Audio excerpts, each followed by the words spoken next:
CIET NCERT presents audiobook Poorvi, textbook of English for grade 8. Page 1. On the left side of the page is a QR code for additional resources that you will find on the Diksha app. Scan the QR code via the Diksha app. Unit 1. Wit and Wisdom. The wit that won hearts. Let us do these activities before we read. 1. Select qualities of a person who uses wit from the box given below. The box has the following words: wise, stubborn, punctual, serious, courageous, confident, clever, observant, energetic, powerful, charming, humorous, creative. Now discuss reasons for your choice of qualities. 2. Work in pairs and answer the riddles that are given below.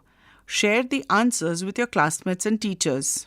On the left side of the page, there is an image of a boy asking riddles. On the right side of the page is the image of a girl asking riddles. The first riddle is, I can be a friend or a foe, depending on how you use me. I can bring both joy or pain. What am I? The second riddle, what is always in the front of you but can't be seen? The third riddle, I can be measured but I cannot be touched. I can be spent but I cannot be saved. What am I? The last riddle, what has to be shared before you can keep it? Remember, you will find the answers of these riddles on page 16. Page 2. Discuss in pairs. 1. Why are the qualities like humor and wit important in a person? 2. Why do you think kings and queens prefer to have witty people among their courtiers? 3. If you were asked to solve a disagreement between two people, what approach would you take? 4. Have you ever been in a situation where a small misunderstanding led to a big problem? How was it resolved? Let us read. On the center of the page is the image of King Krishnadeva Raya standing next to his throne. On the left side of the page, there is a box with word meanings of some words that we will come across in this page. These words are renowned, which means well-known, illustrious, that is, respected and famous, patron, that is a supporter, eminent, is famous. The Vijayanagar Empire was renowned for its glory, wealth, and cultural achievements. Among its many illustrious rulers, King Krishnadeva Raya ruled 1509 to 1529 CE, stood out as a wise and powerful monarch. His reign was often referred to as the golden era of the Vijayanagar Empire, a time when art, literature, and architecture flourished. A great patron of learning, Krishnadeva Raya was not only an eminent warrior but also a gifted poet. His works, such as the epic Amukta and the Sanskrit drama Jambavati Parinayam, are acclaimed even today. On the right side of the page is the image of the drama Jambavati Parinayam, published by the Andhra Pradesh Sahitya Academy. Page 3. On the center of the page is the image of King Krishnadeva Raya sitting on the throne with his courtiers in attendance.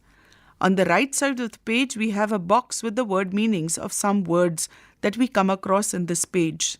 These words are insurmountable, that is undefeatable, trivial, that is unimportant, forlorn, that is lonely, distraught, that is upset.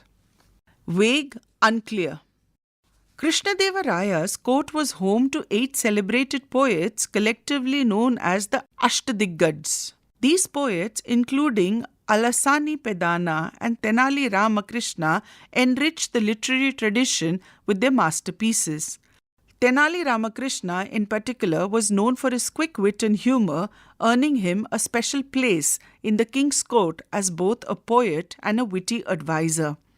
His clever solutions to seemingly insurmountable problems made him a beloved figure in the empire's history. Even the wisest rulers face moments of disharmony.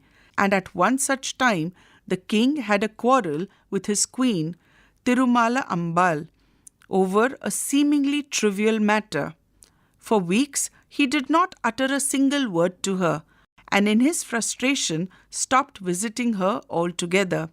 His absence cast a shadow over the palace, and the once cheerful corridors seemed quiet and forlorn. Tirumala Ambal, distraught and upset, tried her best to resolve the issue but failed. With no other alternative, she decided to seek the help of Tenali Rama, the court's brilliant and witty poet. Rama listened patiently as the queen recounted the incident in detail. "The king wrote a poem," she began, her voice trembling. "It was filled with vague expressions, sun, moon, stars, beautiful sky, but it made no sense. When he tried reciting it to his ministers, they all avoided him, making excuses." Page 4. "It was late evening when he came to me, seeking an audience. He began reciting it to me, but I was so exhausted after a tiring day that I yawned, not once, but several times. The king thought I was disrespecting his poem and stormed off. Since then, he has not spoken to me. If I had known this would happen, I would have chosen another day. Please help me, please, Rama. Only you can help the king understand."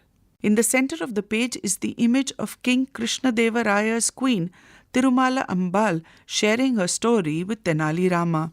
On the left side of the page, we have a box with the word meanings of some words that we will come across in this page. Strategy, that is to plan, profusely, in large amounts. Bustling is busy, intricately, in a detailed manner. Exquisite, that is fine and attractive. Ornate, that is decorative. Gnawed, here it means bothered. The story continues. Rama nodded thoughtfully. "If you like, I will try my best to resolve the matter, Your Highness. But this needs a well-planned approach, and I might need time to find the right strategy."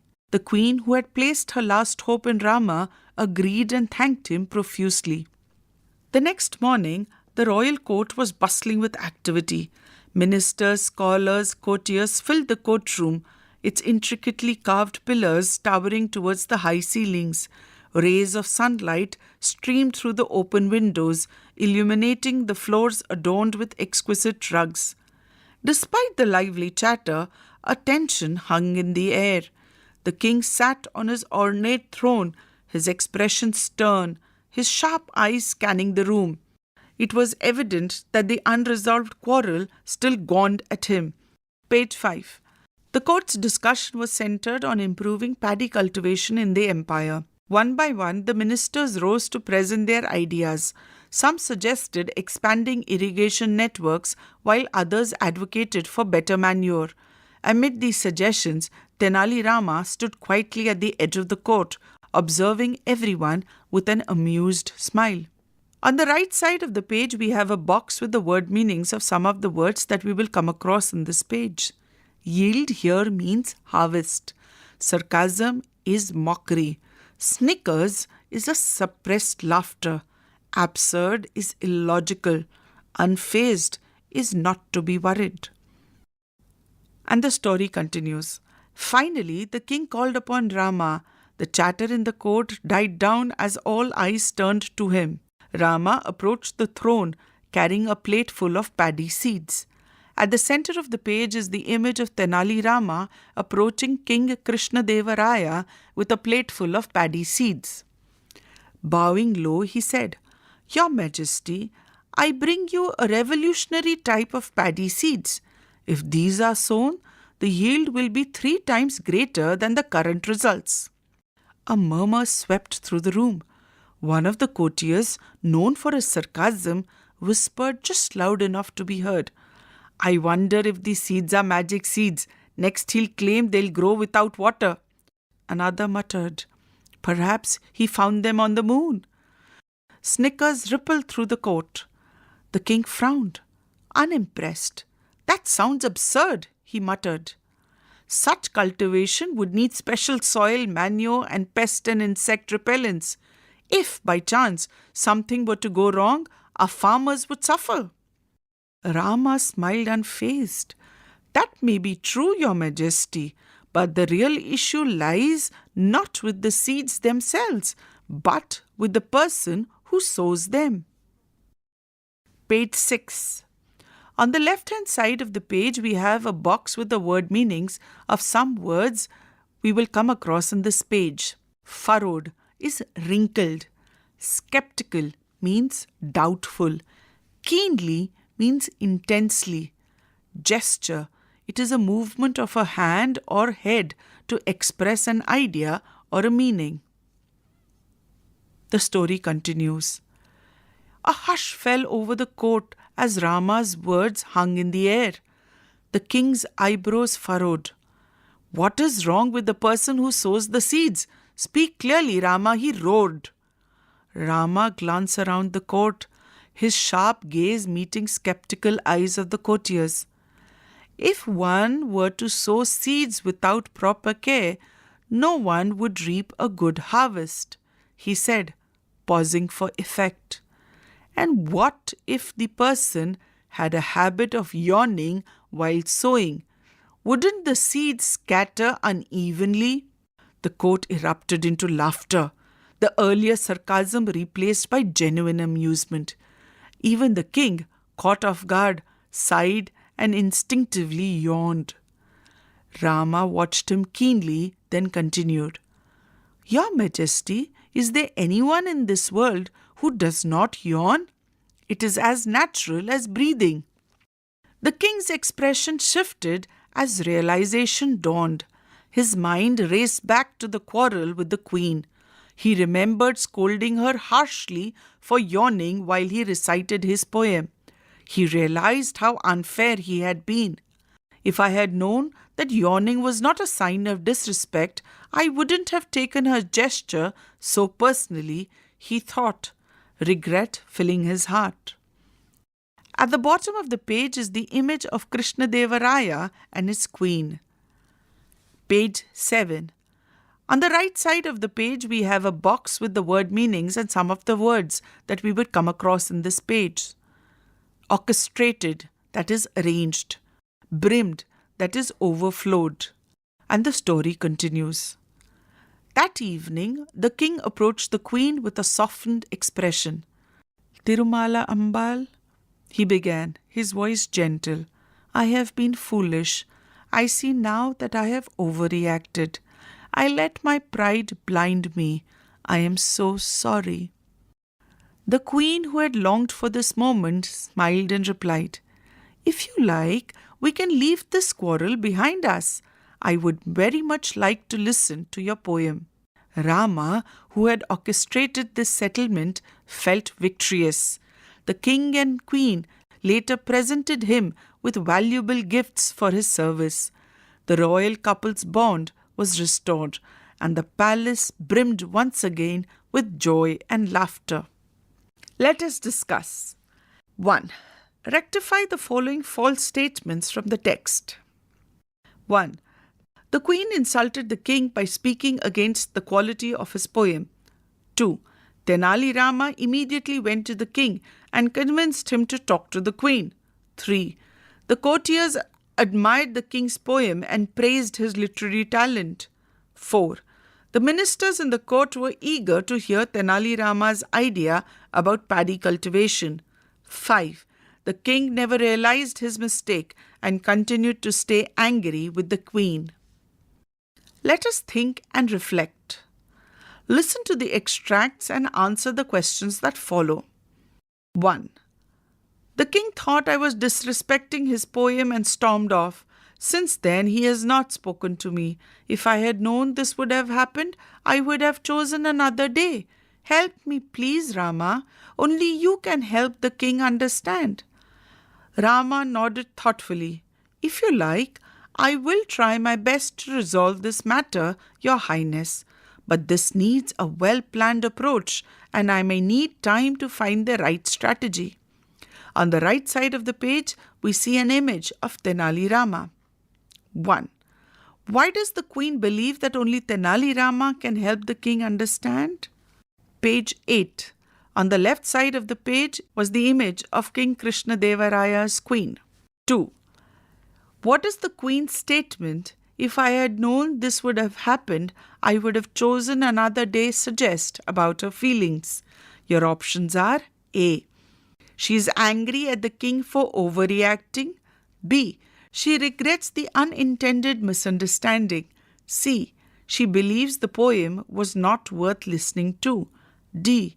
She is worried that the king might punish her. 3. How does Tenali Rama's response reflect his wisdom and problem-solving skills? 4. Fill in the blanks by choosing the correct option from those given in the brackets. The king's reaction shows that he is sensitive and dash. Your options are has a lot of faith or takes great pride in his poetry. Question 2. That evening, the king approached the queen with a softened expression. Tirumalambal, he began, his voice gentle. I have been foolish. I see now that I have overreacted. I let my pride blind me. I am so sorry.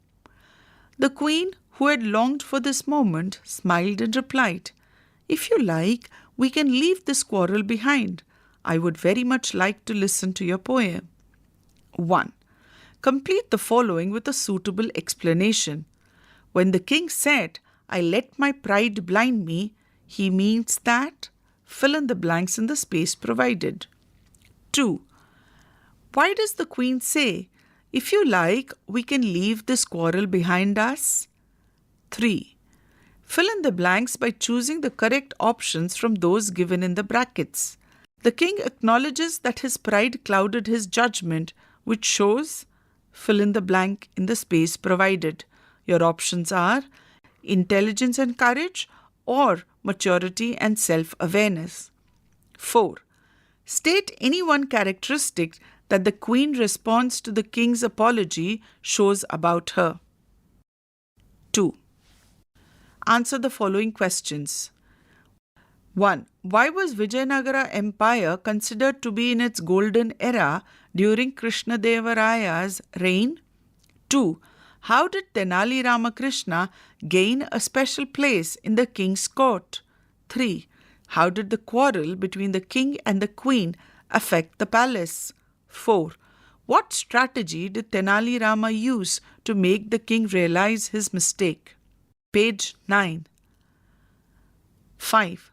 What was the reaction of the courtiers when Tenali Rama introduced his special paddy seeds? 6. How does the story conclude and what lesson can be learnt from it? Let us learn. Fill in the blanks and complete the paragraph by choosing suitable expressions from the box given below. The box has the following words: cast a shadow, mind raced back, murmurs swept through the room, stormed off, hush fell over, and rippled through. My mother is quite witty, and her sense of humor always lightens stressful moments. Once at a family dinner, an argument began over a minor issue and one blank space, making everyone feel uncomfortable. Just as things were getting serious, she made a clever remark and laughter, 2 blank space, the gathering, making everyone relaxed. The person who started the argument, 3 blank space. Everyone disapproved of the action and a 4 blank space. My 5 blank space to how my mother had saved other situations like this. Without her, such moments would have been 6 blank space over the gatherings. I hope that I grow up to be as witty as my mother. 2. The writer uses words like roared, murmur in the text to indicate the sound produced. Fill in the blanks with the suitable sound words from the box given below. You may refer to a dictionary. On the right side of the page is the image of a young girl with a blackboard behind her. The words in the box are murmurs, snickers, roared, sighed, thud, whispered, mumble, groan, gasped, rattle. Fill in the blanks from the words that we just heard. 1. As the teacher began the riddle challenge, a dash of excitement spread through the classroom. 2. Ananya dashed in relief. She loved riddles more than solving mathematics problems. 3. Think carefully, the teacher began to dash as she wrote the riddle on the blackboard. 4. When the question was revealed, a few students dashed, realizing it wasn't as easy as they had expected. 5. Some exchanged dash, wondering if anyone at all would be able to solve it. 6. Just then, Ananya tapped her book on the desk with a small dash, deep in thought. Page 10. 7. Ah, I see it now, she said, stretching with a dash, as if it had taken her great effort. 8. A small breeze made the windows dash, adding to the suspense of the moment. 9. So what's the answer? The students dash, their voices filled with playful enthusiasm.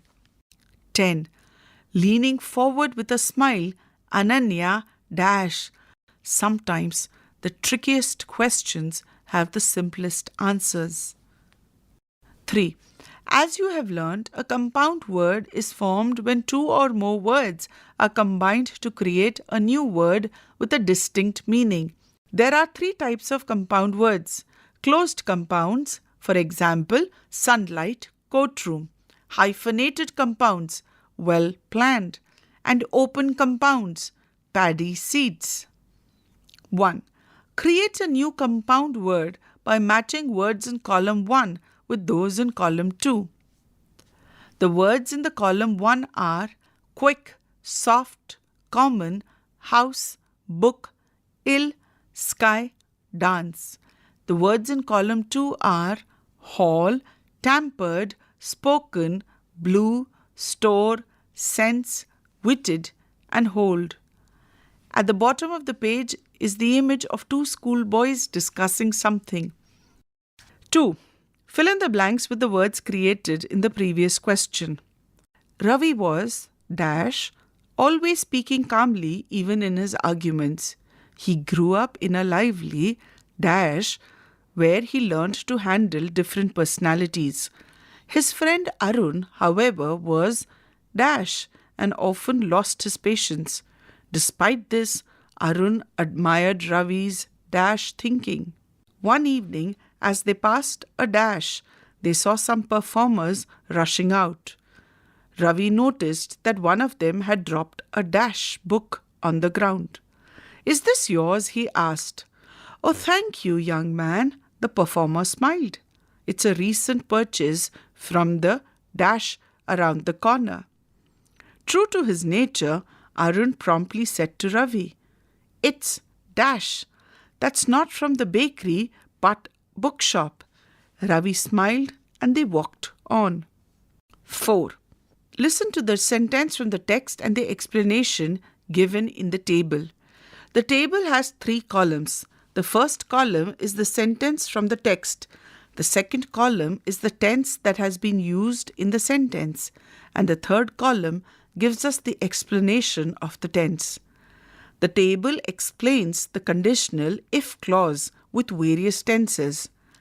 Like in the first row, the sentence from the text is, "If you like, I will try my best to resolve this matter."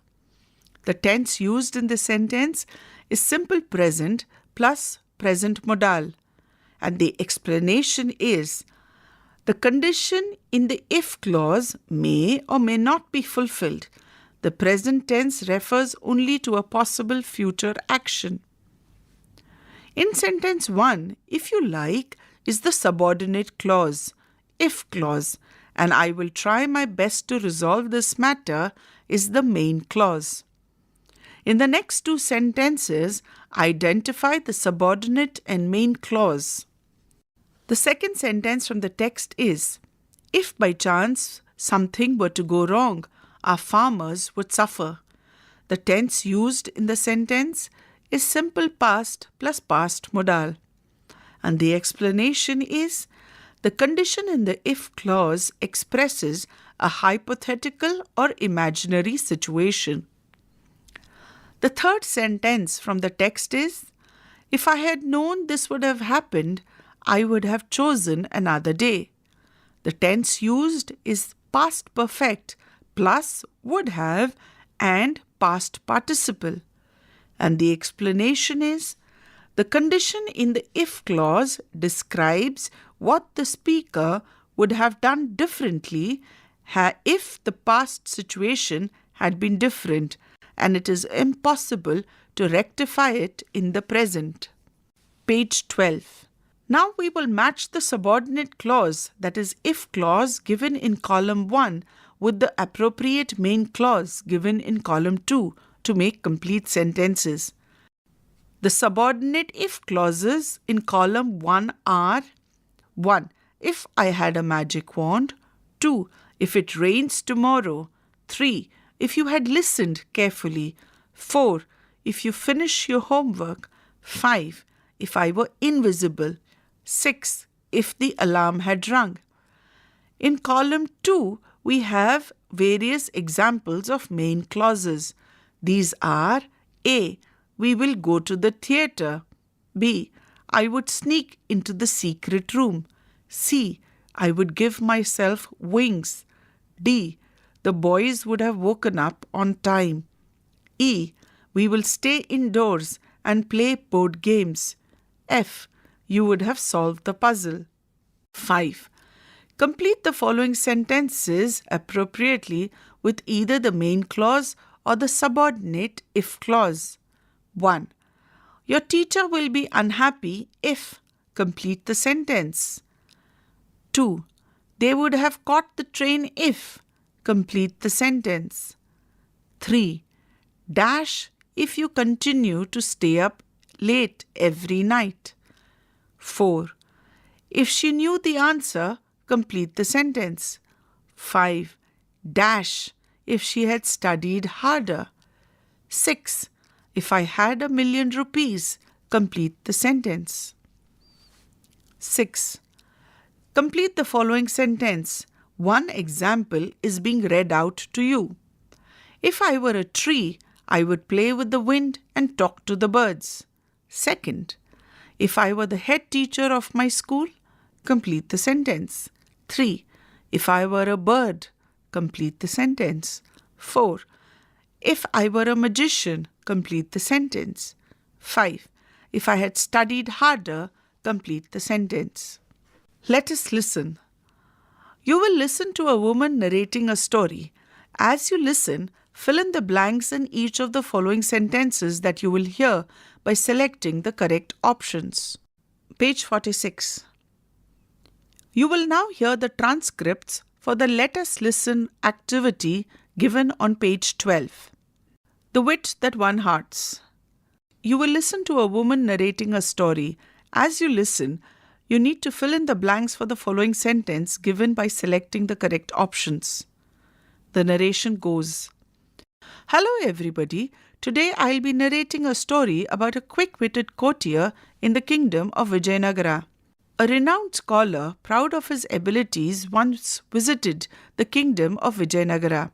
You see, he wanted to challenge the scholars in the court of King Krishna Deva Raya. The court scholars did not want to accept the challenge as they were worried of being defeated by the visitor. Beside this, they also were afraid that the king would be angry if they refused to face the scholar. They knew that only the quick-witted Tenali Rama would be able to manage the situation. So naturally, they asked him for a solution. As expected, Rama told them he would accept the challenge. The next day, Rama arrived at the palace. Rama and the challenger sat facing each other. There was a bundle wrapped in silk kept near Rama. He placed his hand on the bundle and said to the visitor, Let us start by discussing the merits of Tilakashta Mahisha Bandhana. The visitor was taken aback. He had read thousands of works, but he had never heard of this work. He had no idea what to say. The scholar had to accept his defeat. Ashamed, he quietly left the palace. Now the king was curious to know about the great work Rama had mentioned. Rama smiled and removed the silk cloth. There was a huge bundle of sticks tied with a thick rope. The king was puzzled and asked for an explanation. Rama told him, "O king, til is sesame, kashta is a stick. Tila kashta means sticks of sesame plants." Then, displaying the rope, Rama said, "This is the rope used to tie a buffalo. Mahisha means buffalo. Bandhana means the rope used to tying. So this is Tila Kashta Mahisha Bandhana." Page 47. The king burst out laughing. The poor visitor had become scared hearing such a difficult name. In this way, Rama taught the arrogant scholar a lesson. 2. You will once again listen to the woman narrating the story. As you listen, number the events of the story in the correct order of occurrence. You just listened to a woman narrating a story. Fill in the blanks in the following sentence by selecting the correct option. Page 13. 1. The rope tying the bundle of sticks was? Your options are 1 loose, 2 thick, and 3 short. 2. The scholar is finally referred to as 1. Irritable, 2. Mischievous, and 3. Arrogant. 2. Listen to the story once again. As you listen, number the events of the story in the correct order of occurrence. The events of the story are: Sentence 1. The great scholar was ashamed because he did not know what to say. Sentence 2. Rama accepted the challenge thrown by the visitor. Sentence 3. Rama had a bundle tied in silk when he came to the palace. Sentence 4. The king laughed at the explanation given by Rama. Sentence 5. The visitor wanted to show his superiority over others in the palace. Sentence 6. Rama showed the work to be a bundle of sticks tied together by a rope. Sentence 7. The king wanted to know more about the work mentioned by Rama. Sentence 8. The court scholars were afraid of the king's anger. Now that you have listened to the story, number the events of the story in the correct order of occurrence. Let us speak. 1. While asking questions, it is important to use the appropriate tone to convey the correct meaning. 1. Yes or no questions have a rising tone at the end. Are you coming home? 2. WH questions have a falling tone at the end. When will you come home? This rise and fall in tone is called intonation. Now work in pairs and mark the intonation in the questions given below. Take turns to practice by saying them aloud with the correct intonation. 1. Is this your cat? 2. What is the name of your cat? 3. Will you be going to your village? 4. Why are you going to your village? 5. Is this where you live? Page 14. 6. Where do you live? 7. Can I meet your parents? 8. How are your parents? 9. Do you have any plans for tomorrow? 10. What are you going to do tomorrow? Page 14. 2. What, why, when, how, where, and who are the words used to ask questions. These words are called question words. Let us use these words and make some questions. While making questions, remember the correct word order. Who the cleverest character is in the story is the incorrect order. Work in pairs and take turns to ask and answer questions about a trip that you are planning. Remember to use the correct intonation while asking these questions. Here are some prompts for you. 1. The destination. Plan a where question. 2. Purpose. Plan a why question. 3. Mode of transport. Plan a how question. 4. Duration. Plan a when question. 5. Travel companions. Plan a who question. 6. Activities. Plan a what question. Do not forget to use the correct intonation while asking these questions. Now work in pairs and take turns to ask and answer the questions about witty characters in folk tales or stories that you have read. Use the correct intonation while asking questions. For example, if you wish to ask about your favorite character in the folk tale, you would use a who question, and the question would be like, who is your favorite character in the folk tale? Similarly, try these following questions. 1. The name of the witty character. Ask a who question. 2. The reason for his or her wit being so important in the story. Ask a why question. 3.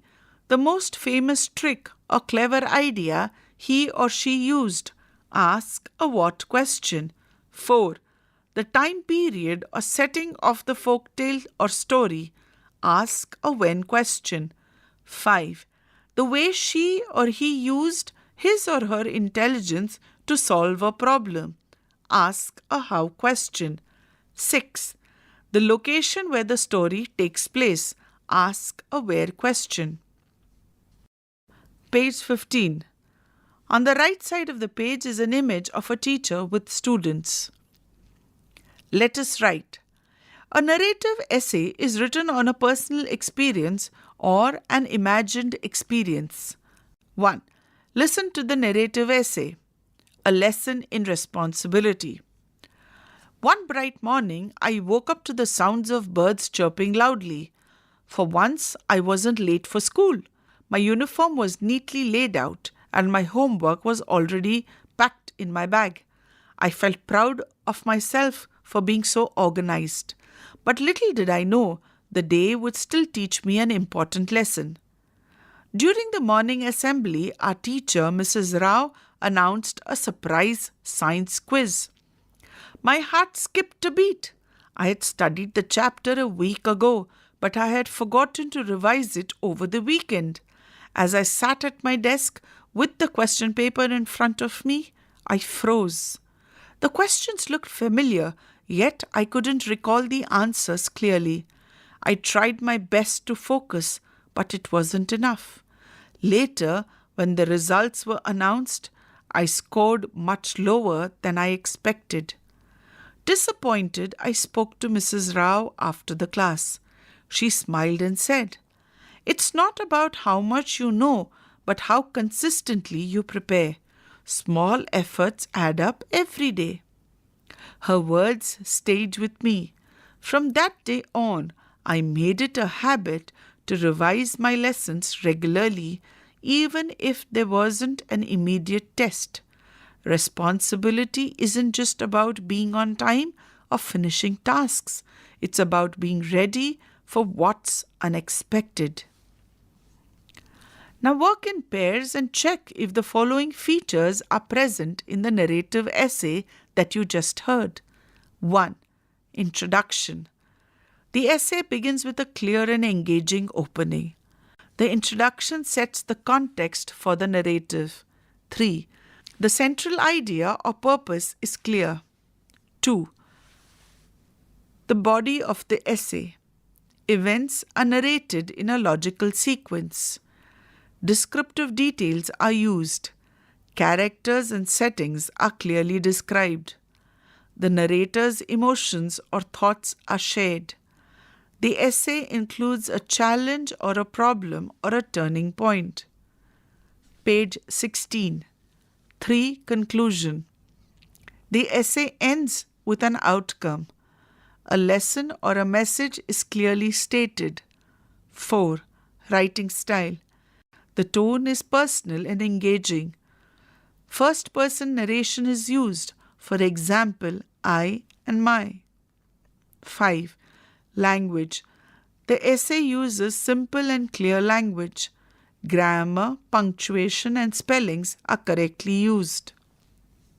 Note: the narrative essay focuses on sharing a personal experience to convey a specific lesson, a reflection, or an idea.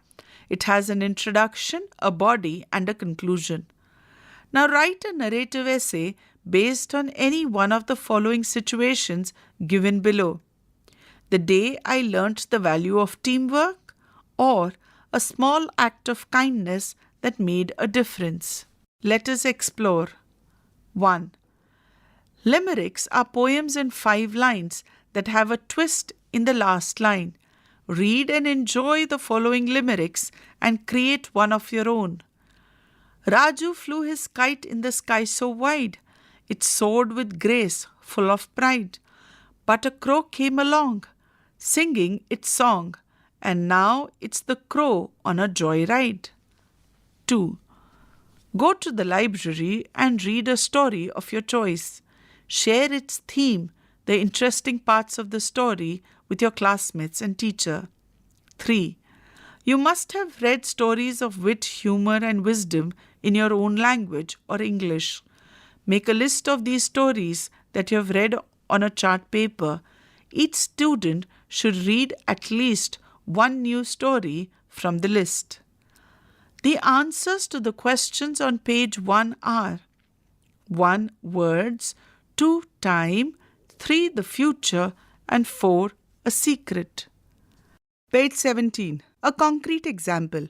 Let us do these activities before we read. At the center of the page, you will find some images of the things we find in the garden, like the garden hose, sapling, hedge, flower beds, flower pot, pebbles, rockery, fence, wine, and wheelbarrow.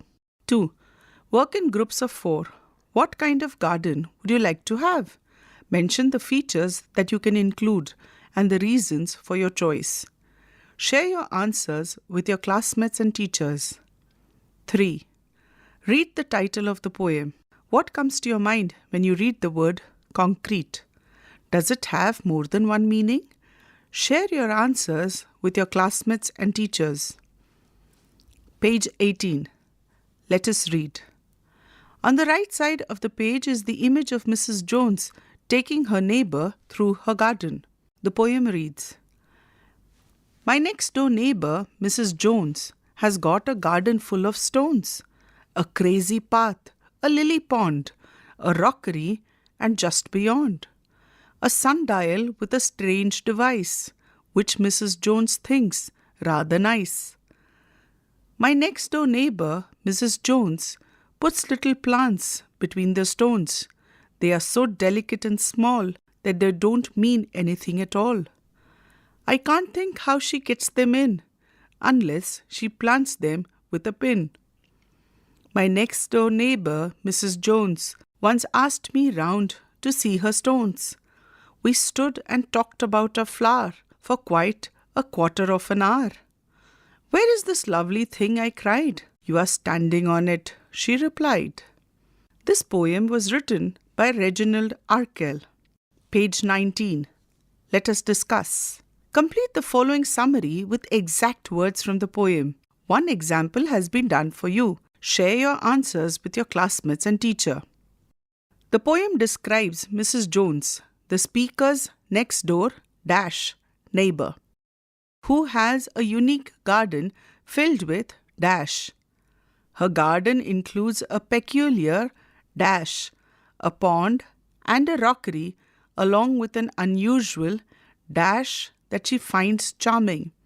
Mrs. Jones plants tiny plants between her stones, which the speaker thinks must be so small that they are planted with a One day, Mrs. Jones invites the speaker to see her garden, and they discuss a that Mrs. Jones treasures. When the speaker asks where the flower is, Mrs. Jones says that the speaker has been on it all along. 2. Select the correct option to fill in the blanks for the following sentences. 1. The tone of the poem is dash. Your options are 1. Mocking, 2. Humorous, 3. Mournful, 4. Amusing, 5. Light-hearted. You need to select whether the correct option is 1, 2 and 3, B. 1, 2 and 5, C. 2, 3, 4 or D. 2, 4, 5. 2. The speaker in the poem is dash. Your options are 1. Mrs. Jones, 2. The poet, 3. A gardener, 4. A child. 3. The rhyming scheme of the poem is dash. Your options are 1. AA, BB, CC, 2. AB, AB, CC, 3. AAB, CAC, 4. ABB, ACC. Page 20. 3. Complete the following sentences by choosing the correct answer given in the brackets. 1. The poet uses the word stones in all stanzas in order to emphasize her dash. Your options are obsession with a stony garden or pride in her gardening skills. 2. The poet uses imagery to describe the features of the garden that help readers dash. Your options are to understand Mrs. Jones' love for plants or visualize the garden's peculiar nature. 4. Pick examples of alliteration from the poem. 5. A refrain is a repeated line or phrase that appears in each stanza. Identify the refrain from the poem. 6. Irony is a literary device that emphasizes the difference between what is expected and what actually happens. It often involves a situation where the outcome is the opposite of what is expected, creating a surprising or humorous effect. For example, Mrs. Jones' excitement about her garden contrasts with the speaker's disappointment on how ordinary it is. Identify the lines from the poem that displays situational irony. 7. Complete the following sentences appropriately. 1. The word concrete can refer to dash in Mrs. Jones' garden. 2. The title also has a symbolic meaning as the poem provides a clear or concrete example of Mrs. Jones' dash gardening habits. 8. The title, A Concrete Example, carries both literal and symbolic, that is metaphorical meaning. Such a wordplay is called a pun. A pun is a figure of speech that uses words with multiple meanings or words that sound alike but have different meanings, creating a humorous effect. Like, I kept arguing with my pencil, but it kept making sharp points, suggests the idea of an actual sharp pencil point and a strong argument point. Second example, my pencil and I had a disagreement, but we finally got to the point. It refers to solving an argument and the pencil's tip. Let us think and reflect. On the right side of the page is the image of a sundial. 1. Listen to the extract that is being read and answer the following questions. 1.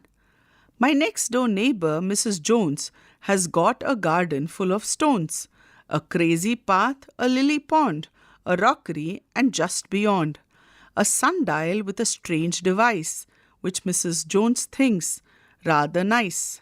Page 21. 1.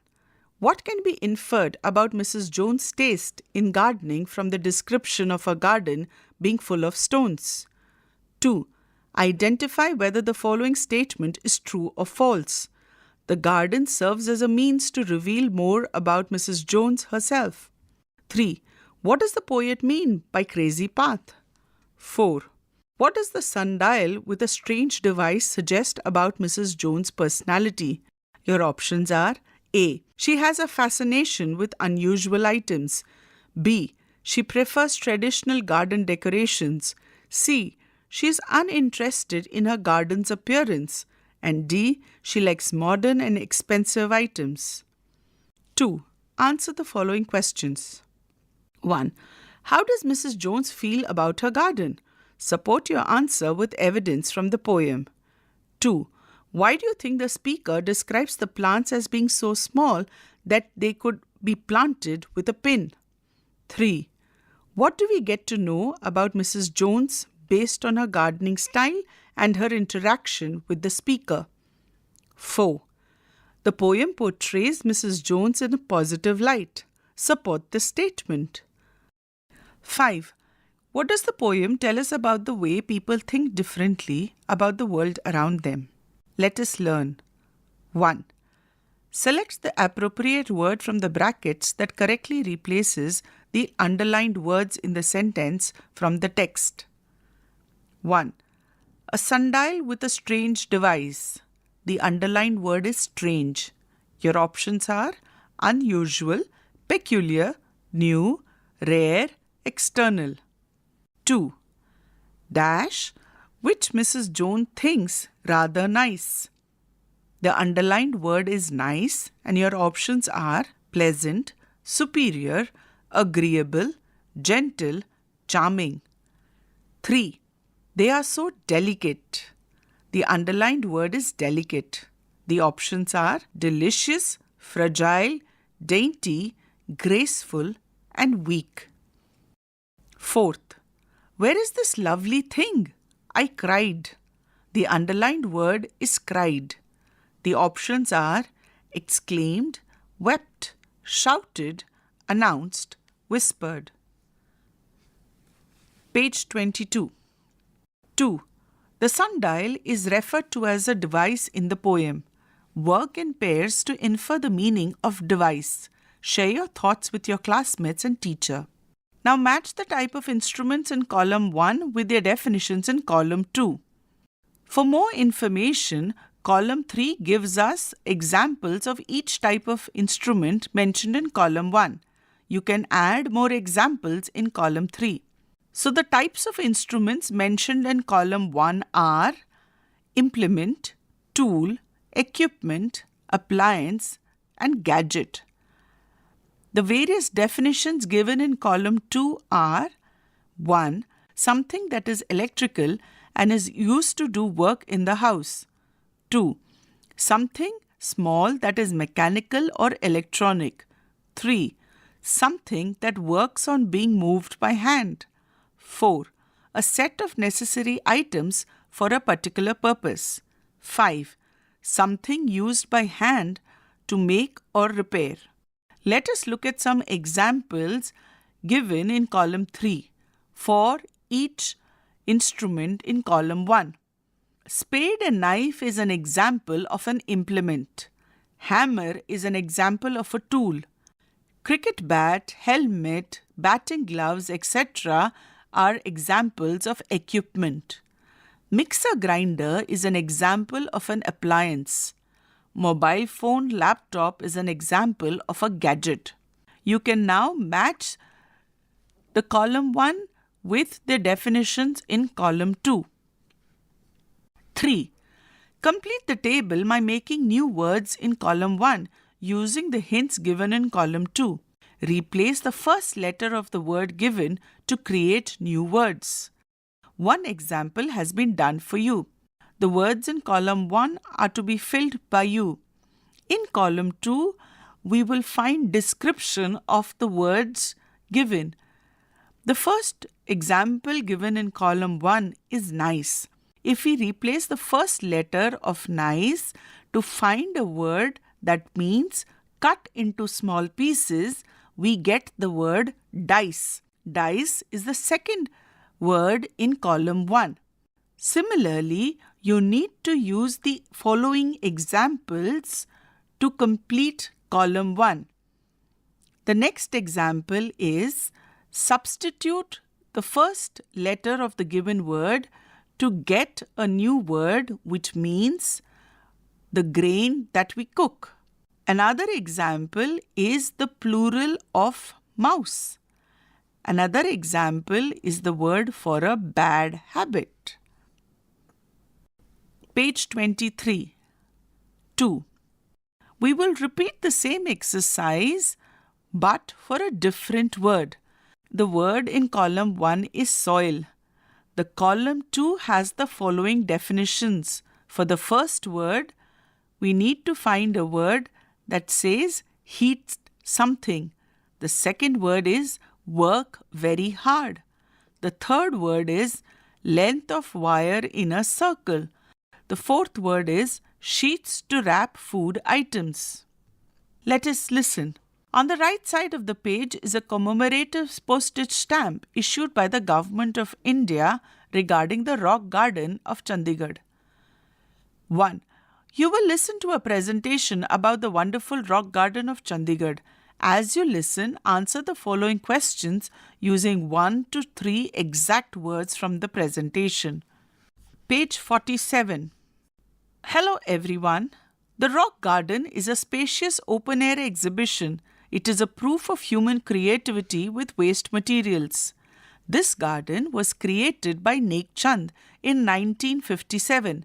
This is the reason the garden is also known as Nek Chand's Rock Garden. The garden was featured on an Indian postage stamp in 1983 and Nek Chand was awarded the Padma Shri a year later. The rock garden is spread across a massive 40-acre wonderland. Do you know why I say this? Well, it is because it has several colorful sculptures and mosaic of art pieces. What is unique about the rock garden that it is divided into 3 distinct phases. Each area reveals a unique collection of installations including terracotta pots, light fixtures, and even broken toilet pots that have been transformed into extraordinary masterpieces. You will be surprised to know that the borders of the rock garden are lined with around 5,000 statues.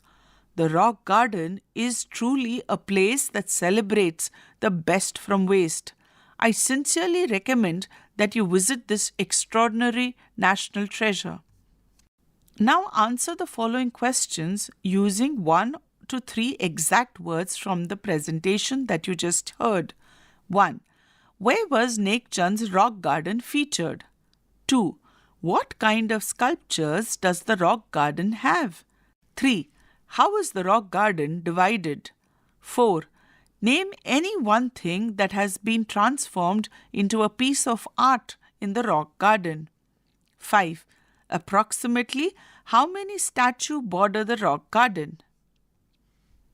Let us speak. 1. The speaker of the poem might have felt sorry for stepping on Mrs. Jones' flower. When we make a mistake, we must express regret and apologize for our actions. 1. When we apologize to a friend or a family member, we use informal language. Take turns to apologize for the following situations and respond to the apology. The first situation is, you have eaten your brother's share of sweets. The second situation is, you have broken your sister's favorite flower craft. The third situation is, you accidentally spilled ink on your mother's important documents. The fourth situation is, you forgot to bring your friend's notebook to the school after borrowing it. Page 24. You may use the following phrases given below for the speaking activity. The phrases to use for apology are, I am sorry about, I am really sorry, please forgive me for, sorry, I didn't mean to. And the phrases that you can use to respond to the apology are, that's all right, it's no big deal, no problem, these things happen. 2. When we apologize to someone in authority, like a principal or a teacher in a formal setting, we use formal language. Work in pairs to take turns to apologize for the following situations and respond to the apology. The first situation. You did not bring an assignment that was due for submission. The second situation. You were late to school for the past 3 days and had to meet the principal. The third situation. You did not submit your project work and were asked to explain. You may use the following phrases given below. The phrases that you use for a formal apology are: I am extremely sorry for, I promise it won't happen again. Or, I owe you an apology for, I'll do my best not to repeat it. Your third option is, I really regret, and I assure you that this will never happen again. Now let us look at the phrases that you can use to respond to a formal apology. I accept your apology. Please ensure you. I appreciate you saying this, but I am glad you realized your mistake. Page 25. Let us write. On the right side of the page is the image of a herbal garden.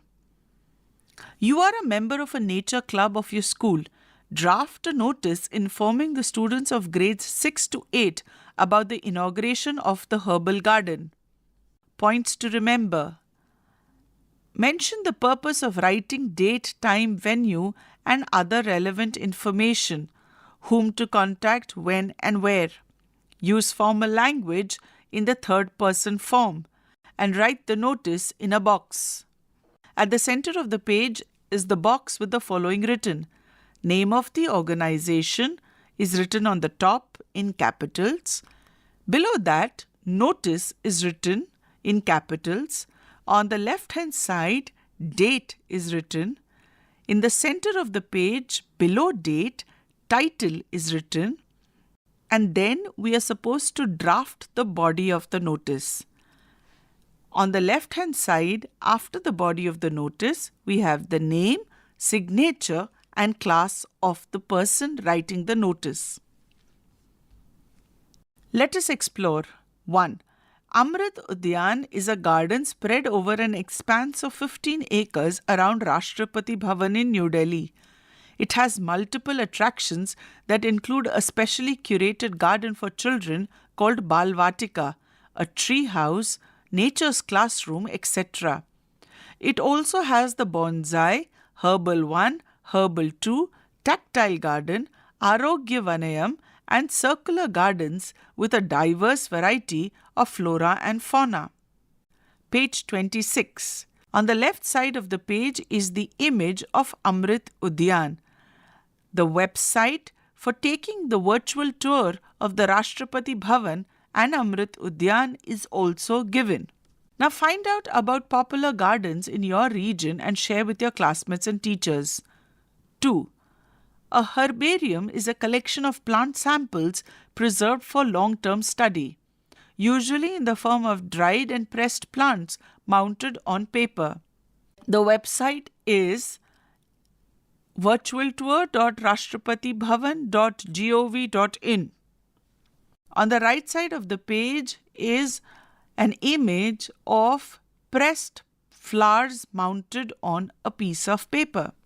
Now collect some fallen flowers and leaves from your neighborhood. Place them in folds of a newspaper carefully and put a pile of books on them. After 1 week, take them out and use them to make a card, wall hanging, or any other artwork. A sample has been given for your reference. 3. Enjoy and read the poem. A Sea of Foliage by Toru Dutt. A sea of foliage grids our garden round, but not a sea of dull, unvaried green. Sharp contrasts of all colours here are seen. The light green, graceful tamarinds abound amid the mango clumps of green profound, and palms rise like pillars grey between, and over the quiet pools the simuls lean, red, red, and startling like a trumpet's sound. But nothing can be lovelier than the ranges of bamboos to the eastward when the moon looks through their gaps and the white lotus changes into a cup of silver. One might swoon drunken with beauty then, or gaze and gaze on a primeval Eden in amaze. Page 27. Wisdom paves the way. Let us do these activities before we read. 1. Why do we seek advice of the elderly in our family? Share your thoughts with your classmates and teachers.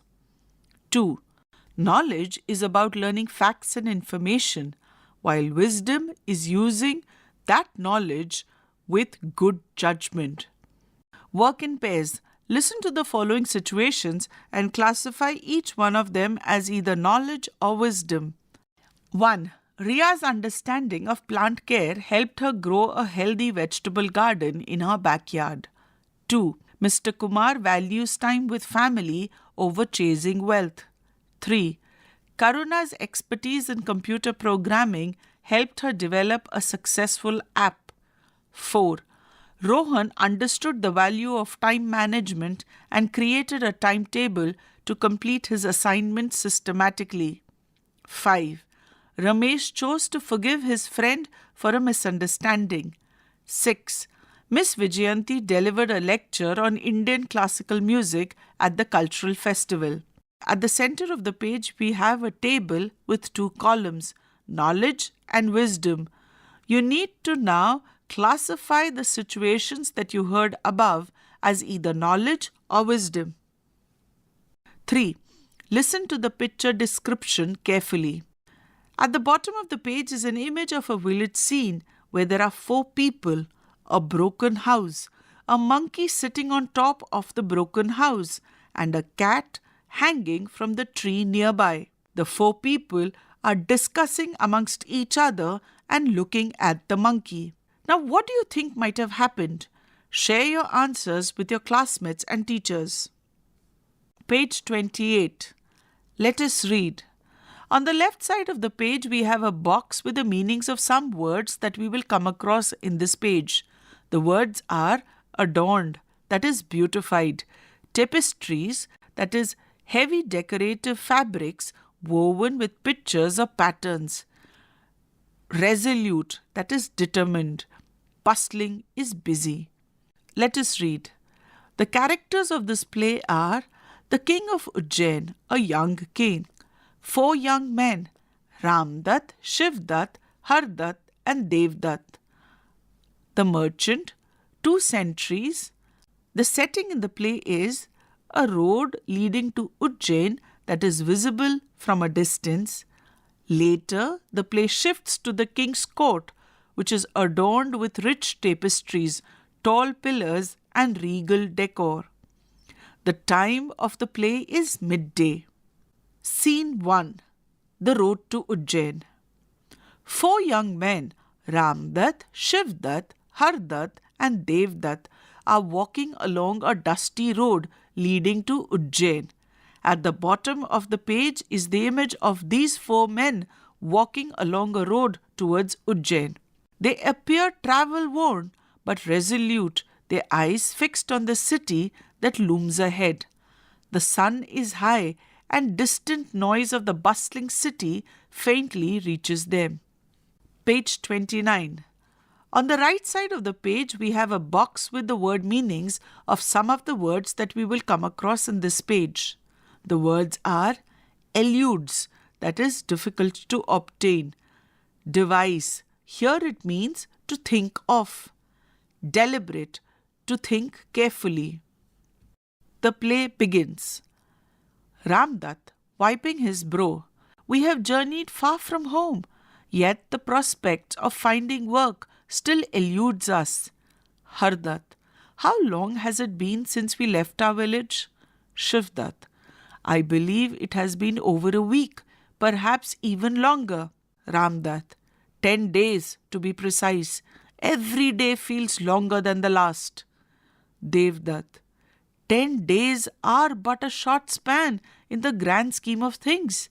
We may still have many more roads to wander before we find employment befitting all 4 of us. Ramdutt, if only we could secure an audience with the king of Ujjain. I am confident he would recognize our talents and appoint us to his service. Shivdutt, I share your belief. Devdutt, indeed, we ought to be united in this hope. That is why we press on towards Ujjain. Hardutt, pausing thoughtfully. Gaining an audience with the king is no simple task. We need to devise a strategy. Devdutt, let us reach the city gates first. We can deliberate once we are closer. As they walk, Ramdutt notices something on the ground. At the bottom of the page is the image of the four friends noticing something on the ground. Page 30. On the left side of the page, we have a box with the word meanings of some of the words that we will come across in this page. The words are scrutinize, to look carefully at; in haste, that is, in a hurry; pursued, here it means chased; countenance means facial expression; distressed is worried. And the play continues. Shivdutt, look here, friends, a camel has passed this way. The tracks are fresh. Ramdutt, studying the tracks. Yes, let us observe them as we continue. They may tell us more than what meets the eye. The four men continued walking, occasionally stopping to examine the camel's tracks. They scrutinized every detail, exchanging glances but saying little. Ramdutt, I have discovered something peculiar about this camel. Shivdutt, so have I. Hardutt, I too have noticed a strange detail. Devdutt, smilingly, it seems each of us has learned something unique, yet I believe my discovery is unlike any of yours. Hardutt, let us rest beneath a large tree and share our findings. But wait! Someone approaches in haste. Shivdutt, peering ahead. It appears to be a merchant, running as if pursued by trouble. Ramdutt, a merchant indeed, and judging by his countenance, he has lost something of great value. Perhaps his camel. The merchant, panting and distressed, reaches the group. He pauses to catch his breath, then addresses them anxiously. At the bottom of the page is the image of the merchant meeting the four friends. Page 31. On the right side of the page, we have a box with the word meanings of some words that we will come across in this page. The words are astray, that is, away from the correct path. The play continues.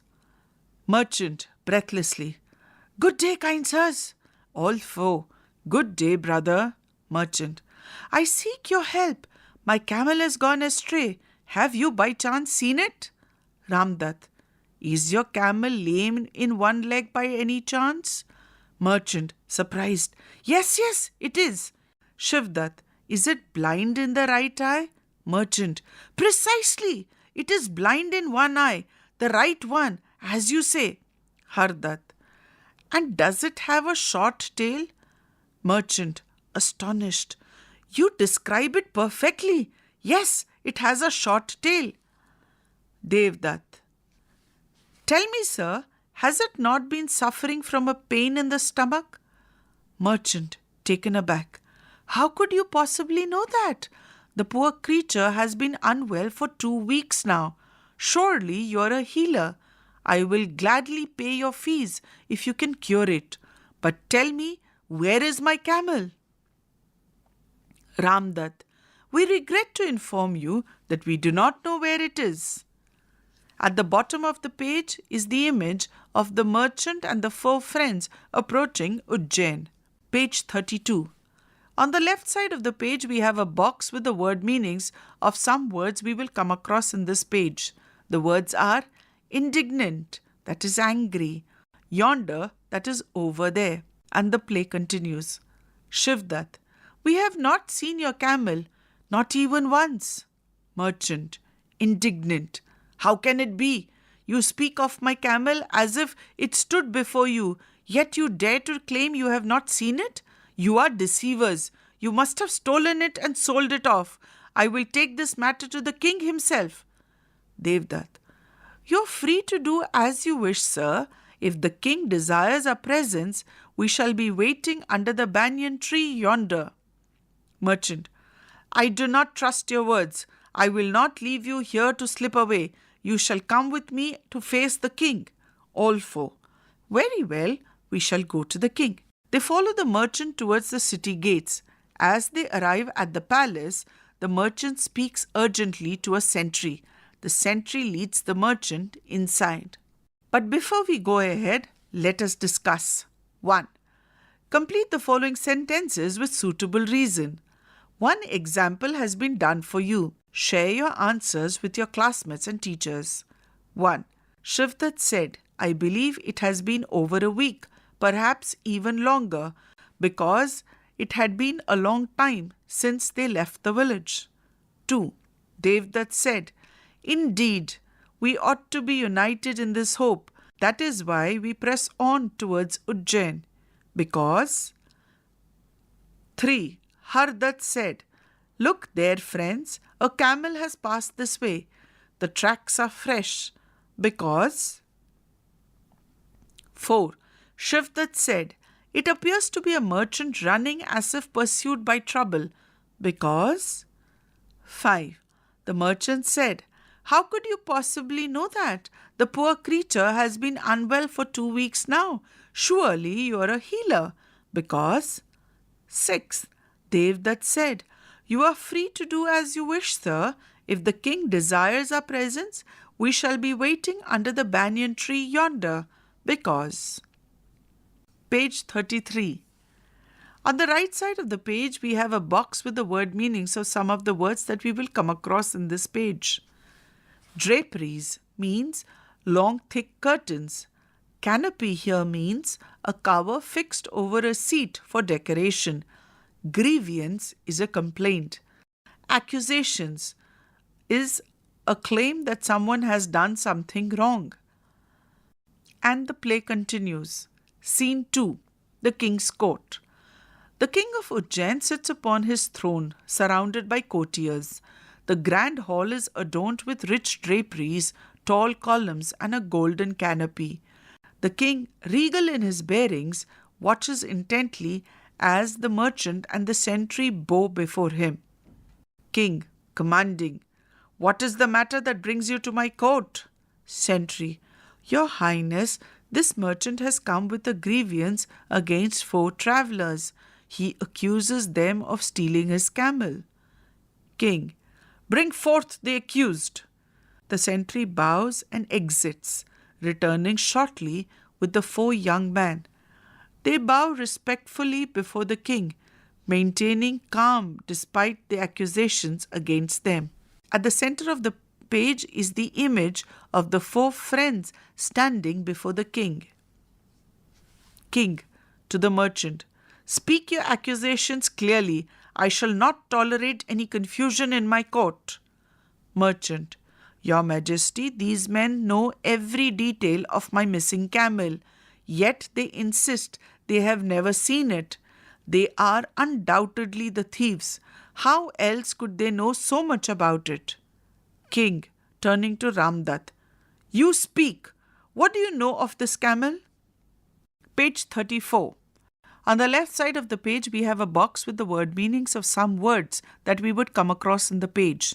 The words are deduce, to determine by reasoning, discern, to see or notice something, foliage, green leaves and plants. And the play continues. Ramdutt, Your Highness, I discovered that the camel is lame in one of its legs. King, And how did you deduce this? Ramdutt, From its tracks on the road, I observed that only 3 feet left distinct impressions. The 4th was faint, indicating a limp. The pattern of the tracks told the tale of a creature struggling to bear its weight evenly. King, nodding thoughtfully, Impressive observation. You have sharp eyes indeed. To Shivdat, And what of you? What did you discern about this camel? Shivdat, I observed that the camel was blind in the right eye, Your Majesty. King, How did you arrive at this conclusion? Shivdat, It had nibbled only on the foliage to the left of the road, leaving the right side untouched. The leaves on the right side hung undisturbed, as if unseen. From this I deduced it could not see with its right eye. At the center of the page is the image of Shivdat explaining how he deduced that the camel was blind from its right eye. King, smilingly, well reasoned. Such detail is not easily noticed by a casual traveller. To Hardat. And your finding? Hardat. I discovered that the camel's tail is short, Your Highness. King.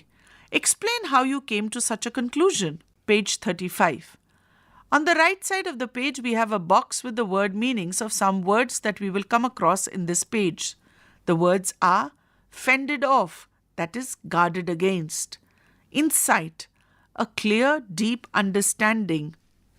Sound, healthy. Intimately, in a detailed way. Flawless, perfect. Chastened, felt sorry. Counsel, advice. Beacon, guiding light. And the play continues. Hardat, I noticed small drops of blood along the track, likely from mosquito bites. A camel with a long tail would have fended off these pests with ease. These small pecks told me of an animal lacking such defense, hence the short tail. King, impressed. You reasoned with great insight, showing both observation and deduction. Turning to Devdutt. And you, what did you observe that set you apart from your companions? Devdutt. Your Majesty, that the prints of the camel's 4 feet were deep and clear, while those of the sound hind foot were faint. This indicated that the camel was drawing up his hind legs, likely due to discomfort. It moved cautiously, burdened by a pain in its belly, trying to spare itself further, suffering with every step. King, marvelling, extraordinary. You have not seen the camel, yet you know of it intimately. Your reasoning is flawless and speaks of wisdom that goes beyond mere sight. Turning to the merchant. Your accusations are baseless and misguided. These are men of wisdom, not thieves. Go and continue your search for your camel and be mindful of whom you accuse in the future. The merchant, chastened and embarrassed, bows deeply and exits, his face red with shame. King, to the 4 men. You have demonstrated remarkable intelligence and the ability to see beyond the obvious. Such minds are rare and highly valued in my court. I extend to you the honor of becoming my advisors. Your counsel shall guide my decisions, and your wisdom shall be a beacon for my kingdom. What do you say to my offer? Ramdutt, stepping forward. Your Highness, it is an honor we had not dared to dream of. Shivdutt, we are humbled and deeply grateful for your trust in our abilities. Page 36. At the top of the page is the image of the 4 friends expressing their gratitude to the king. And the play continues. Hardat, to serve a wise and just ruler like yourself is a privilege we accept with all our hearts. Devdutt, we shall dedicate ourselves to your service, offering our insights and counsel in all matters you see fit. King, rising from his throne, then let it be known across the kingdom that 4 new advisors stand by my side. May your wisdom shine upon Ujjain and guide us to prosperity. The court erupts in applause as the king steps down to greet his new advisors. The 4 men stand proud and humbled, their journey fulfilled in a manner they had never anticipated. The curtain closes. Now let us discuss. 1. Arrange the following events that you're going to hear about in the order of their occurrence from scene 2 of the play. One example has been done for you. Share your answers with your classmates and teachers. Sentence 1. The king makes the 4 young men his advisors, impressed by their skills. This sentence is 8th in sequence. Page 37, Sentence 2. Ramdutt explains how he infers from the tracks that the camel is lame. Sentence 3. The king asks the merchant to clearly state his accusation. Sentence 4. The king praises the young men for their observations and dismisses the merchant's accusation. Sentence 5. Shivdat reveals that the camel is blind in the right eye as it only had chewed on the leaves on the left side of the road. Sentence 6. Devdutt explains his observations about the camel's pain and careful movement. Sentence 7. Hardutt clarifies how he knew that the camel has a short tail. Sentence 8. The merchant accuses the 4 men of knowing a lot about his missing camel. Let us think and reflect. Listen to the extract that follows and answer the following questions. 1. Devdutt. 10 days are but a short span in the grand scheme of things. We may still have many more roads to wander before we find employment befitting all 4 of us. Ramdutt. If only we could secure an audience with the king of Ujjain. I am confident he would recognize our talents and appoint us to his service. Shivdutt. I share your belief. Devdutt. Indeed, we ought to be united in this hope. That is why we press on towards Ujjain. Hardutt, pausing thoughtfully. Gaining an audience with the king is no simple task.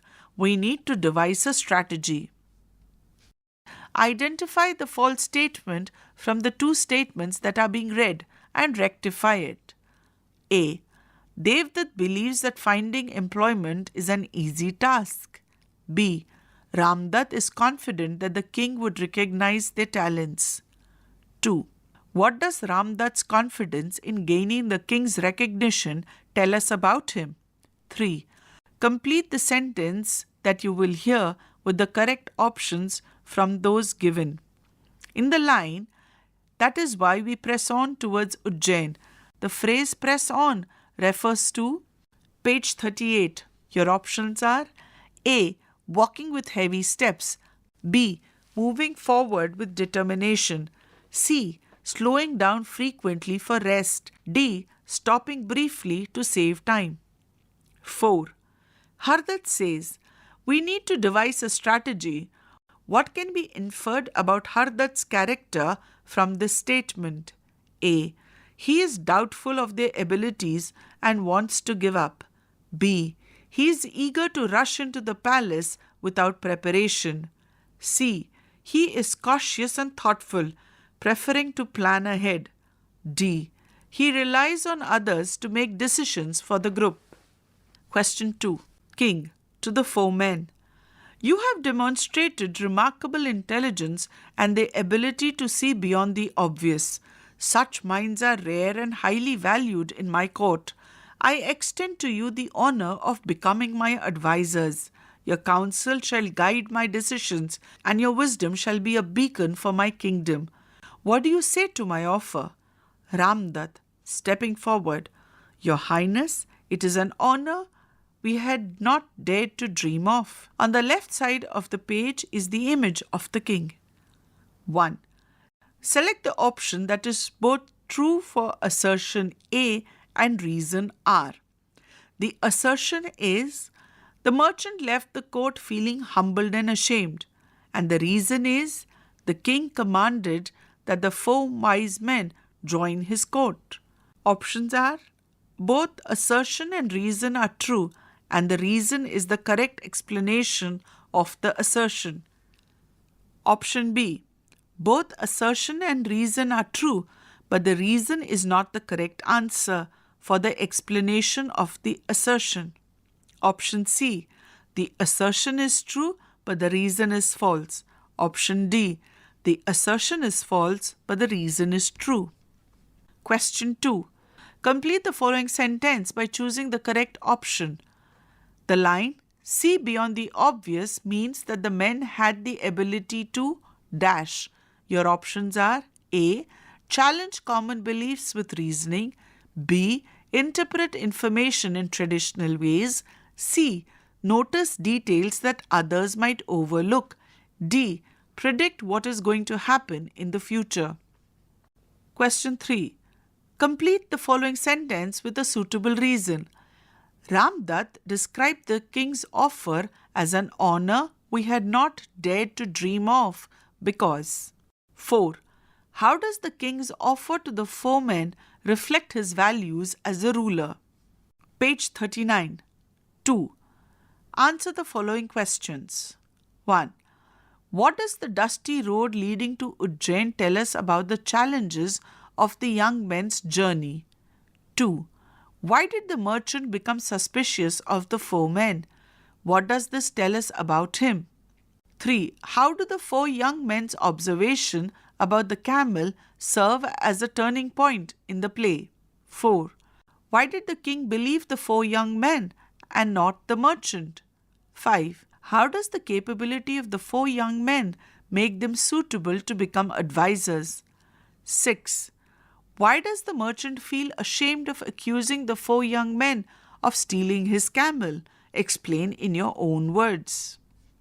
Let us learn. 1.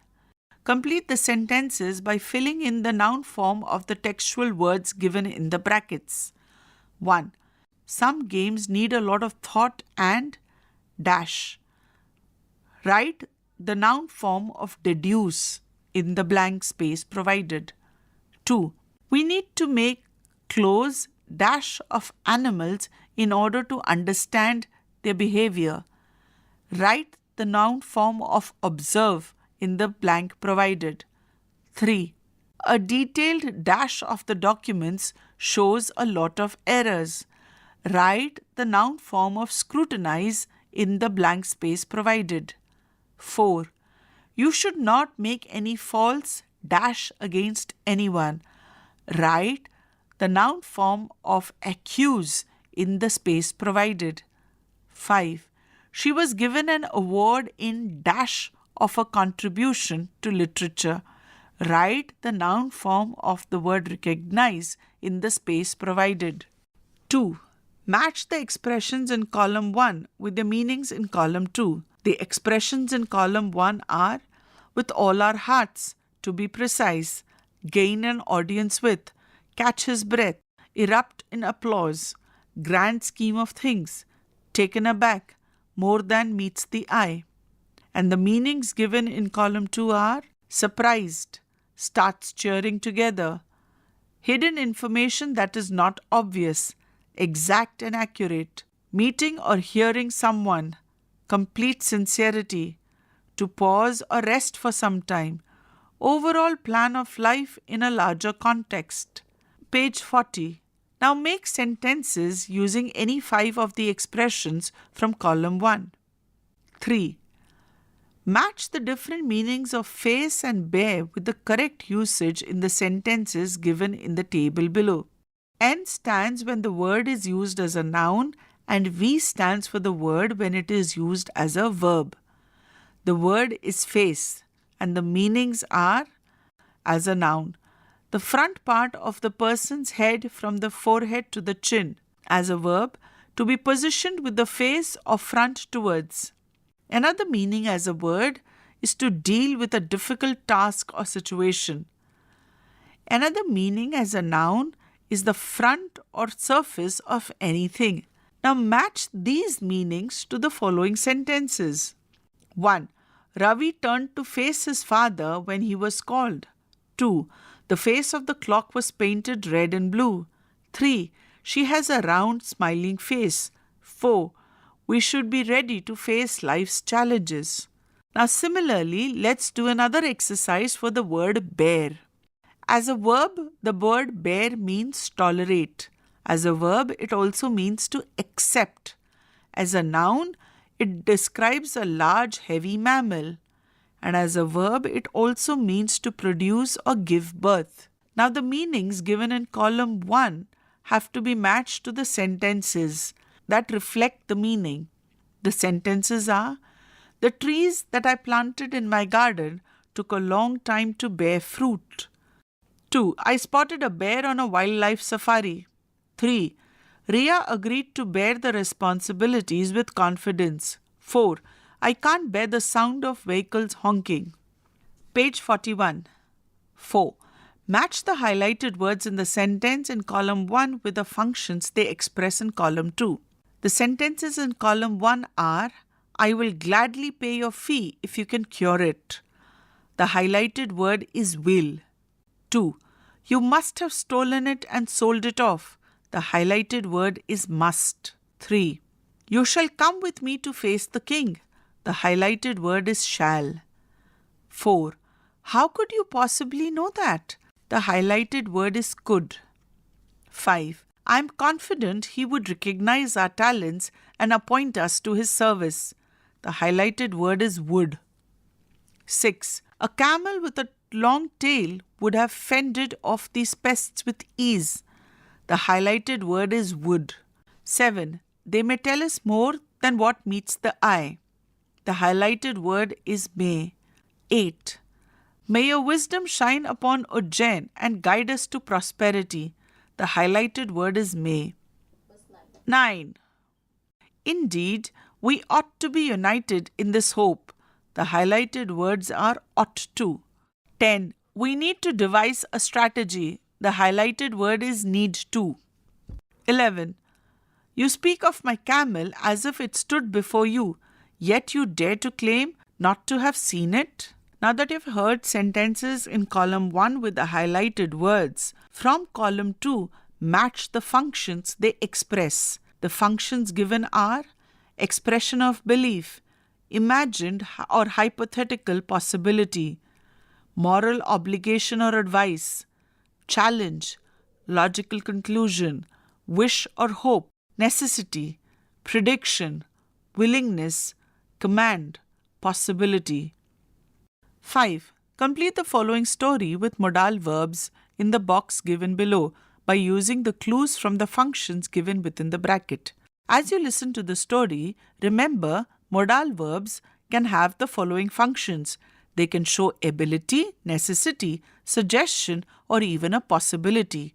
The words given in the box are may, might, must, could, should, need to, and can. Let us listen to the story. Page 42. An old man known for his wisdom lived in a village. One day, a young boy asked him, how 1 dash use the modal verb that shows ability. I become wise like you. The old man smiled and said, wisdom 2 dash use the modal verb that means necessity will be earned through patience. You 3 dash use the modal verb for suggestion. Listen more than you speak. The boy thought for a while and replied, it 4 use the modal verb that shows weak possibility, take years, but I'll try. The old man nodded. You 5 dash use the modal verb that shows an obligation. Learn from your mistakes too. Wisdom 6 dash use the modal verb that shows possibility. Come slowly, but it always arrives for those who seek it. The boy knew he 7 dash used the modal verb for ability, become wise if he followed the old man's advice. 6. Rewrite the following sentences using appropriate modal verbs. You may take clues from the highlighted words. One example has been done for you. 1. It is advisable for you to think before you speak. You should think before you speak.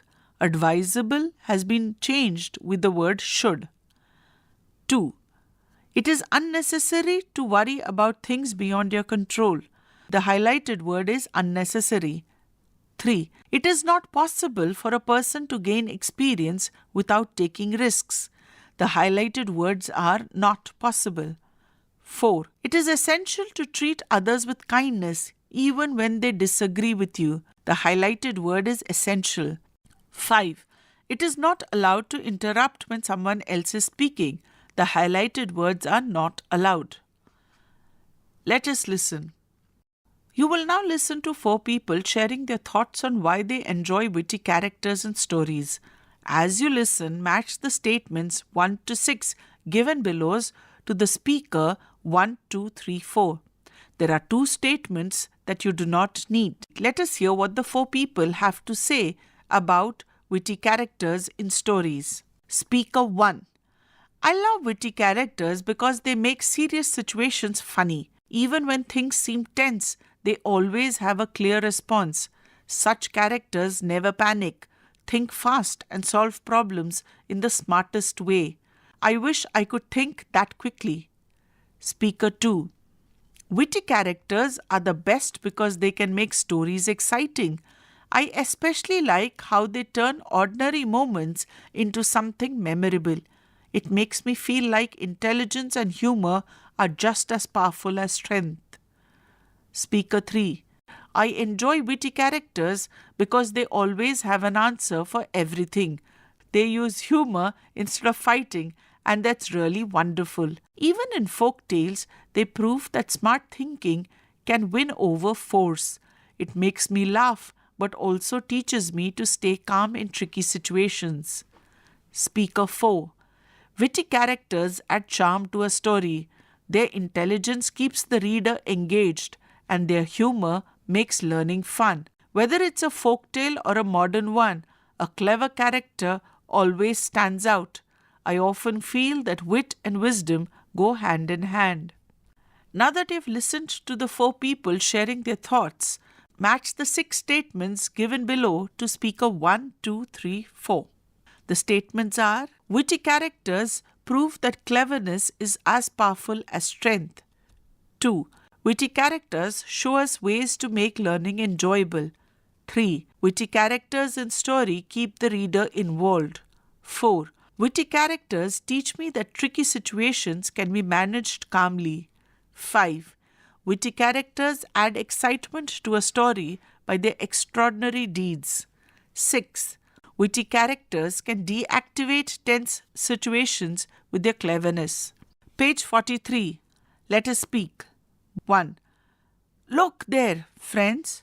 It means the emphasis is on look, not to do something else or any other action. 2. Look there, friends. The emphasis is to look there and not here or there or somewhere else. 3. Look there, friends. Here the emphasis is on friends. It is addressing the friends and not anybody else around. Now work in pairs. Take turns to say the following sentence aloud by stressing on the highlighted words. Share the meaning of the sentences with each other and the teacher. I take my dog for a walk in the evening. The stress is on I. The next sentence. I take my dog for a walk in the evening. The stress is on take. 3. I take my dog for a walk in the evening. The highlighted words are my dog. 4. I take my dog for a walk in the evening. The highlighted words are a walk. 5. I take my dog for a walk in the evening. The highlighted words are in the evening. 2. Statements and exclamatory sentences usually end with a falling tone. Listen to the teacher read these sentences aloud and repeat it with correct intonation. Very well, we shall go to the king. Yes, yes, it is. Now practice by saying the following sentence with the correct intonation. Good day, kind sirs. We regret to inform you that we do not know where it is. You describe it perfectly. You shall come with me to face the king. Page 44. Let us write. 1. You have observed that the Kacha road leading to your colony is in a very bad condition due to heavy rains. The potholes are dangerous for people and can lead to accidents. They also serve as a breeding ground for mosquitoes as there is stagnant water all around. Write a letter of complaint to the Commissioner, Municipal Corporation or the Sarpanch, Gram Panchayat to look into the matter and take necessary action. Follow the format of the formal letter and draft the letter with the help of the cues given below. The cues are: the body of the letter has the first paragraph where we state the purpose of writing and the issue at hand. Some useful phrases are: I would like to bring to your attention, or I am writing to draw your attention towards. The second paragraph of the body of the letter gives details and consequences of the problems. The useful phrases in this case are: the problems that we face are, dash is causing inconvenience as a result of, consequently. The body of the letter has the third paragraph where we can give suggestions and request for swift actions. Some useful phrases include: firstly, I would like to suggest, give your suggestion. Secondly, and then give your suggestion. Or, I request you to look into this matter and do the needful. Or third, I look forward to your prompt response. Let us explore. 1. Staging a play requires creativity, organization, and teamwork. Steps involved in staging a play are 1. Choose a play that suits your requirement of theme, duration, number of actors, and available resources. Page 45. On the left-hand side are the images of many faces showing various expressions. 2. Choose a director, a stage manager, a light and sound in charge, a props manager, a costume designer, and a makeup artist. 3. Hold auditions and decide the roles. 4. Read the script and plan stage movements and positions for each scene. 5. Make a schedule for rehearsal. 6. Work on set design, backdrop, and make or collect the required props. 7. Design or gather appropriate costumes.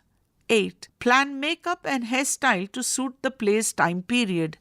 9. Check light and sound arrangements. 10. Hold a dress rehearsal including sound and light effects. 11. Promote the event through posters and pamphlets. 12. Organize the backstage with labeled props, costumes, and actors' entrance or exits. 13. Present the play to the audience.